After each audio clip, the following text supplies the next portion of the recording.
अस्सलाम वालेकुम नाज़रीन, मैं तारक सानी ते तुसीं वेख रहे हो मेरे यूट्यूब चैनल रैबर इंटरटेनमेंट प्लस। अज बड़ी जबरदस्त मालूमात लैके तुहाडी खिदमत विच हाज़र हो रहे हैं और इस चीज़ का तजिया करांगे, इस चीज़ नूं वेखांगे जितने बड़े सुपरस्टार सन उन्हां दी जिंदगी दे विच या उन्हां दी जिंदगी दे बाद जिहड़े उन्हां दे बच्चे आए वो आखिर फिल्मां दे अंदर इतने कामयाब क्यों नहीं हो सके। सब तो पहले असीं गल करांगे सुल्तान राय दी। तुहानूं पता है कि सुल्तान राय अपने वक्त का सुपरस्टार सी और बशीरा फिल्म तो लैके गो कि बशीरा तो पहले ही वो काम करते रहे। उन्होंने बहुत सारी फिल्मां की, लेकिन बशीरा फिल्म तो बाद उन्होंने कामयाबी का सफर शुरू होया है। बशीरा फिल्म तो लैके उन्होंने जी आखिरी फिल्म सी सखी बादशाह तक उन्होंने फिल्म इंडस्ट्री ते राज किया है और उन्होंने मरण तो बाद इंडस्ट्री बंद हो गई। उन्होंने अपनी जिंदगी के अंदर अपने पुत्र हैदर सुल्तान नूं फिल्म बबरा के अंदर मुतारफ कराया और उस फिल्म के अंदर सुल्तान राय चूंकि खुद सन, इस वास्ते फिल्म ने अच्छा बिजनेस किया है।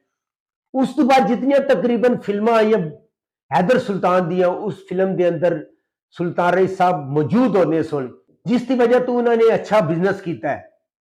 वेखने वाली यह चीज है कि सुल्तान राय साहब के मरण तो बाद जदों सुल्तान राय साहब इस दुनिया तो चले गए, हैदर सुल्तान ने बहुत सारिया फिल्मां काम किया है, लेकिन वो इस तरह की कामयाबी ना समेट सके या सुल्तान राय का मुतबादल साबित ना हो सके और नाकामियां गुम हो गए।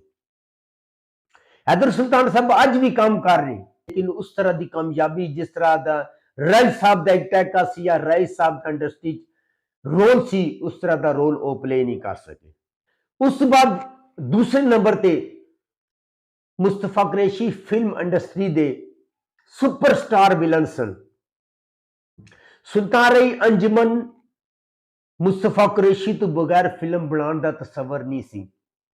कोई भी फिल्म होंदी सी ओदे अगर विच हीरो सुल्तान राय है, गुलाम मुहिउद्दीन है या कोई भी है, लेकिन जिहड़ा विलन होंदा सी वो मुस्तफा कुरैशी होंदा सी और मुस्तफा कुरैशी ने सुल्तान राय की जिंदगी का तरईए फिल्म इंडस्ट्री ते राज किया है। मुस्तफा कुरैशी साहब आज भी जिंदा, अल्लाह ताला उन्होंने जिंदगी देवे, लंबी उम्र देवे। उन्होंने बेटा है आमिर कुरैशी। आमिर कुरैशी इस वक्त ड्रामे काम कर रहा है, शोबिज काम कर रहे हैं, लेकिन वो ड्रामा इंडस्ट्री है, फिल्म इंडस्ट्री काम वो नहीं कर रहा। उस तरह की कामयाबी जिस तरह के मुस्तफा कुरैशी साहब के हिस्से चाहिए, आमिर उसका अशरे अशीर भी नहीं और आमिर ने बहुत ही काम किया है। जैसा मुस्तफा कुरैशी साहब का नाम सी उस तरह का नाम और रोशन नहीं किया और फ्लॉप हो गया। उस तो बाद असीं गल करांगे कॉमेडियन हीरो मुनव्वर वजीर साहब दी। लैजेंड सन जेड़े अपने दौर के कामयाब हीरो सन, कॉमेडियन सन और सब तो ज्यादा मुआवजा लेने वाले कॉमेडियन सन। उन्होंने इंडस्ट्री दे राज किया है, उन्होंने फैन फॉलोइंग सी, बल्कि इंडिया दे विच भी धर्मेंद्र साहब, अमिताभ बच्चन साहब या होर बहुत सारे एक्टर उन्होंने फॉलो करते सन और उन्होंने मद्दा सन। मुनव्वर वजीर की जदों जवानी डैथ हुई, उस तो बाद जदों उन्होंने बेटा जवान होया फैसल जरीफ अमेरिका सी। अमेरिका तो जदों पाकिस्तान वापस आया तो तुहानूं पता है इत्थे ते लोग फायदा चुकते हैं और जदों सारिਆਂ ਨੂੰ पता चलिया कि फैसल जरीफ पाकिस्तान आया, अदायतकार अल्ताफ हुसैन ने उसनूं लैके फिल्म बनाई पुत्र मुनव्वर जरीफ का। यह फिल्म भी नाकाम रही। उस तो बाद फिल्म बड़ी पुत्र जीरे ब्लेड का, यह फिल्म ही नाकाम रही। उस तो बाद अदायतकार अल्ताफ हुसैन ने दोबारा फिल्म खोटे सिक्के के अंदर फैसल मुनव्वर जरीफ नूं चांस दिता। इस फिल्म के अंदर उमर शरीफ ही सी, लेकिन यह फिल्म ही नाकाम रही और इस नाकामी तो बाद फैसल जरीफ वापस अमेरिका चला गया और पिछले कुछ अरसे पहले उसकी जवानी की डेथ हो गई। लेकिन वो अपने बाप जैसा मुकाम और मर्तबा इंडस्ट्री के अंदर हासिल ना कर सकिया। उस तो बाद जो नाम आता है उस नाम का मतलब है कि फिल्म इंडस्ट्री की जान सी, प्रोड्यूसर सी, एक्टर सी और अपने दौर के अंदर जंगजू हीरो का खिताब पाने वाला लाला सदीर। लाला सदीर ने इंडस्ट्री की बहुत खिदमत की और फिल्म इंडस्ट्री ਨੂੰ बहुत सारिया सुपर हिट फिल्मां ਦਿੱਤੀਆਂ। अपना बहुत सारा अरसा उसने फिल्म इंडस्ट्री के उत्ते राज किया है और बड़ा ही कामयाब रहा और बड़ा ही अच्छा काम किया है और तकरीबन हर हीरोइन के नाल लाला सदीर ने काम किया है। लाला सदीर ने अपनी एक जाती फिल्म बनाई दुश्मन की तलाश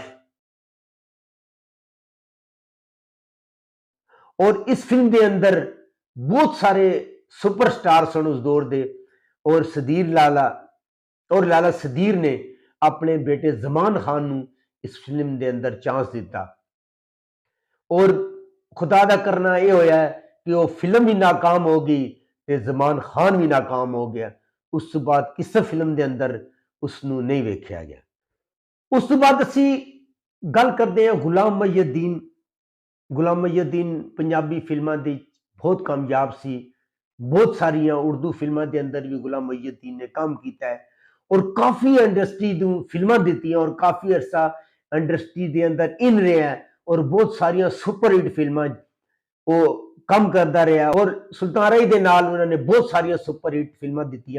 नादरा, नीली, तकरीबन हर हीरोइन के नाल सुल्तान राही गुलाम मुहिउद्दीन ने काम किया और गुलाम मुहिउद्दीन का बेटा अली मुहिउद्दीन इसनू गुलाम मुहिउद्दीन ने इंट्रोड्यूस करवाया। अली मुहिउद्दीन की पहली फिल्म रिलीज हुई लेकिन यह फिल्म कामयाब ना हो सकी और अली भी कामयाब ना हो सकिया। अली इस वक्त ड्रामे काम कर रहा है लेकिन उस तो बाद ओदी कोई फिल्म नहीं आई। उस तो बाद असी गल करांगे अकमल दी।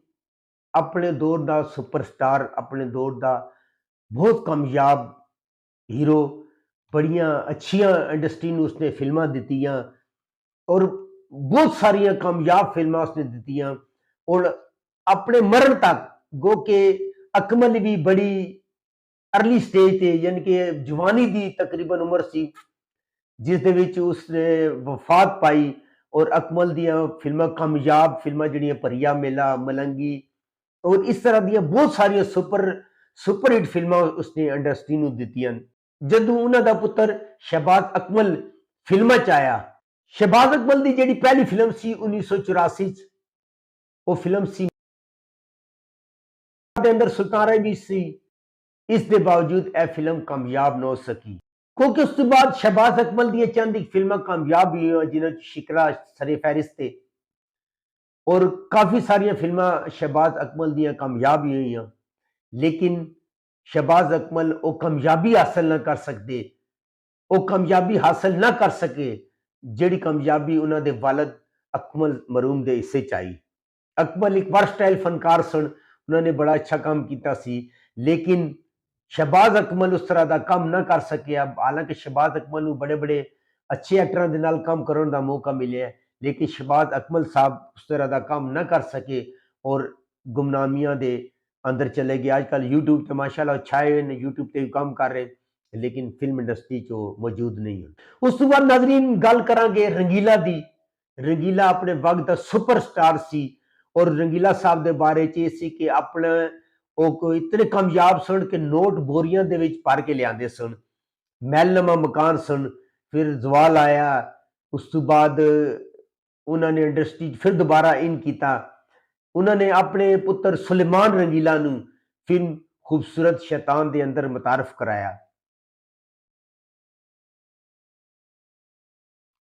उन्नीस सौ 94 बनाई गई फिल्म खूबसूरत शैतान न सिर्फ फ्लॉप फिल्म साबित हुई बल्कि सुलेमान रंगीला भी फ्लॉप साबित हुए। हालांकि इस फिल्म के अंदर बहुत बड़ी कास्ट सी, तमाम लाहौर के कॉमेडियन सन, इंडस्ट्री के जितने कॉमेडियन सन उन्होंने इस फिल्म के अंदर काम किया लेकिन ए सारे मिल के भी सुलेमान रंगीला नूं कामयाबी ना दिला सके और सुलेमान रंगीला दी खूबसूरत शैतान पहली और आखिरी फिल्म साबित हुई।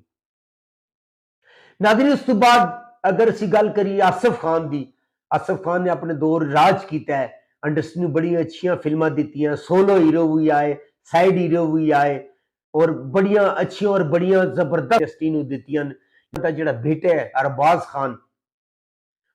खान गो के 161 फिल्मों उसने काम किया है, लेकिन जिस तरह की कामयाबी आसिफ खान साहब के हिस्से आई सी वो जरा बराबर भी और अरबाज खान उस कामयाबी के करीब ना पहुंच सकिया। अरबाज खान का जो स्टार्ट सी फिल्म घूंघट के जरिए उसने अपना कैरियर स्टार्ट किया,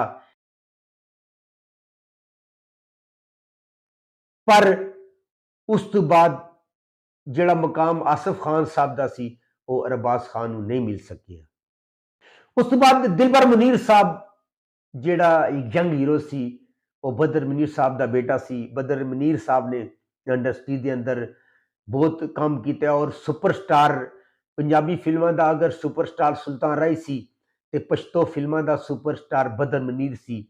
बदर मुनीर ने बड़ी अच्छी फिल्मां की, दुल्हन एक रात दी, यूसुफ खान शेरबानो, गहरे जख्म और इस तरह दी बहुत सारी सुपरहिट फिल्मां उन्होंने इंडस्ट्री को दी। लेकिन उन्होंने बेटा दिलबर मुनीर जो फिल्मां च आया, क्योंकि दिलबर मुनीर अजे भी काम कर रहा है, लेकिन उस तरह की कामयाबी वो हासिल नहीं कर सकिया जिस तरह की कामयाबी बदर मुनीर साहब ने हासिल की थी।